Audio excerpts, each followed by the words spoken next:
गले में खराश, सर्दी, खांसी, टॉन्सिल की समस्या से अगर आप जूझ रहे हैं और इस बीमारी से मुक्ति पाना चाहते हैं तो अर्धचंद्र आसन का अभ्यास प्रतिदिन करें। कैसे करना है देखिए, इस पोजीशन में आएंगे,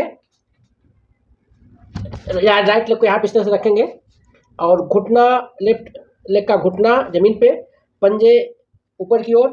अब हथेलियों को इस तरह से रख के और पीछे की तरफ देखेंगे सांस भरते हुए, जितना पीछे आप देख सकें। या वक्ष पे और गर्दन पे खिंचाव होगा, इससे आपको टॉन्सिल की प्रॉब्लम, सर्दी, खांसी, गले में खराश की समस्या दूर होगी।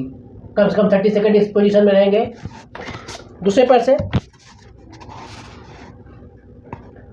अंतिम स्थिति में उंगलियां जमीन पर केवल रहेंगी। इस आसन का अभ्यास प्रतिदिन करिए, दिन में 2 बार करिए। सर्दी, खांसी, गले में खराश, टॉन्सिल से मुक्ति पाइए।